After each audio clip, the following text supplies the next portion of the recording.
जय श्री राम। नमो नारायण। हर हर महादेव। नवरात्रि नव दुर्गा के 9 स्वरूपों में से देवी के छठे स्वरूप को देवी कात्यायनी के नाम से पूजा जाता है। माता कात्यायनी की पूजा नवरात्रि के छठे दिन यानी षष्ठी को बड़े धूमधाम से की जाती है। देवी की महिमा को लेकर 2 कथाएं हिंदू धर्म में अत्यंत प्रचलित है। देवी के इस स्वरूप की महात्म्य की कथा ऋषि कात्यायन से जुड़ी होने का कारण उनका नाम कात्यायनी पड़ा है।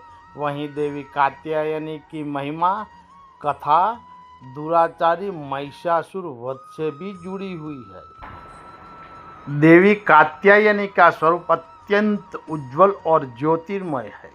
इस स्वरूप में देवी की 4 भुजाएं हैं। इनमें से दाएं तरफ की ऊपर वाली भुजा अभय मुद्रा में है और नीचे वाली मुद्रा वर मुद्रा में। वहीं बाएं तरफ की नीचे वाली भुजा में तलवार और ऊपर वाली भुजा में कमल का पुष्प सुसज्जित है। देवी कात्यायनी का वाहन सिंह है। देवी कात्यायनी की कथा का उल्लेख देवी भागवत महात्मा और मार्कंड पुराण में भी मिलता है। पुराणों में निहित कथाओं के अनुसार कत नाम के एक प्रसिद्ध महर्षि हुआ करते थे। उनके पुत्र का नाम ऋषि कात्य था। आगे जाकर ऋषि कात्य के गोत्र में महर्षि कात्यायन का जन्म हुआ और ऋषि अपने तप के कारण विश्व प्रसिद्ध हुए। ऋषि कात्यायन की इच्छा थी कि देवी भगवती उनके घर पुत्री के रूप में जन्म ले।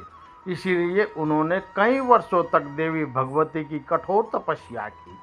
मान्यता यह भी है कि ऋषि कात्यायन की ऐसी एकनिष्ठ तपस्या से प्रसन्न होकर देवी भगवती ने तब उनकी इच्छा का मान रखते हुए उनके घर पर जन्म लिया। ऋषि कात्यायन की पुत्री होने के कारण देवी भगवती देवी कात्यायनी कहलाई। महर्षि कात्यायन ने बड़े प्रेम से देवी कात्यायनी का पालन पोषण किया। कुछ समय पश्चात पृथ्वी पर दुराचारी महिषासुर का उपद्रव सारी सीमाएं लांघ रहा था। महिषासुर को ये वरदान मिला हुआ था कि कोई भी पुरुष कभी उसे पराजित या उसका अंत नहीं कर पाएगा। इसीलिए उसे किसी का डर भी नहीं था और देखते ही देखते उसने देवलोक पर भी अपना कब्जा कर लिया था। तभी भगवान विष्णु, प्रजापति ब्रह्मा और देवाधिदेव महादेव ने उसका विनाश करने के लिए अपने अपने तेज से मिलित एक देवी को उत्पन्न की। मान्यता यह भी है कि महर्षि कात्यायन ने ही इस देवी की सर्वप्रथम विधिवत पूजा की थी। इसीलिए देवी को कात्यायनी के नाम से भी जाना जाएगा। वहीं देवी माँ कात्यायनी से जुड़ी एक अन्य पौराणिक कथा के अनुसार देवी की उत्पत्ति महर्षि कात्यायन के यहाँ अश्विन माह की कृष्ण चतुर्दशी को हुई थी। इसके बाद महर्षि ने शुक्ल सप्तमी, अष्टमी और नवमी तक देवी को अपने आश्रम में विधिवत पूजा अर्चना की और दशमी को देवी के इस स्वरूप ने महिषासुर का वध किया था। यही कारण है कि देवी के इस स्वरूप को देवी कात्यायनी के नाम से जाना गया था। महिषासुर का अंत करने के कारण देवी को महिषासुर मर्दिनी के नाम से भी जाना गया। इसके अलावा देवी माँ कात्यायनी से जुड़ी एक और मान्यता भी है कि देवी दुर्गा का यह स्वरूप अमोघ फलदायिनी है। ब्रज की गोपियों ने करुणावतार श्री कृष्ण को अपने पति के रूप में पाने के लिए कालिंदी यमुना के किनारे देवी कात्यायनी की आराधना की थी। इसी कारण वर्तमान में भी देवी कात्यायनी समस्त ब्रजमंडल की अधिष्ठात्री देवी है।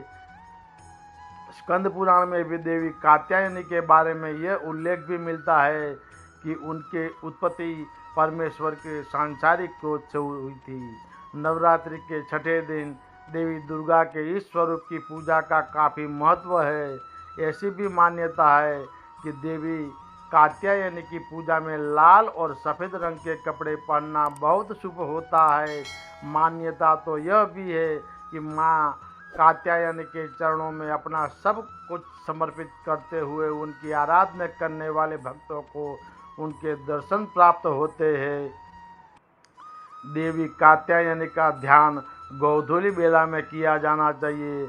माता का एक मंत्र है कि ओम देवी कात्यायनी नमः, अर्थात ओमकार से जैसे निर्विकार स्वरूप वाली देवी कात्यायनी की कृपा व शुभ दृष्टि हम पर बनी रहे, हम उन्हें बारंबार नमस्कार करते हैं। ऐसी भी मान्यता है कि देवी कात्यायनी को शहद अत्यंत प्रिय है, इसीलिए नवरात्रि के छठे दिन माँ कात्यायनी की पूजा में शहद या शहद से बनी चीज़ों का भोग लगाना चाहिए। देवी माँ कात्यायनी के विधिवत पूजन के पश्चात महादेव की भी पूजा करने की मान्यता है। जय श्री राम। नमो नारायण। हर हर महादेव।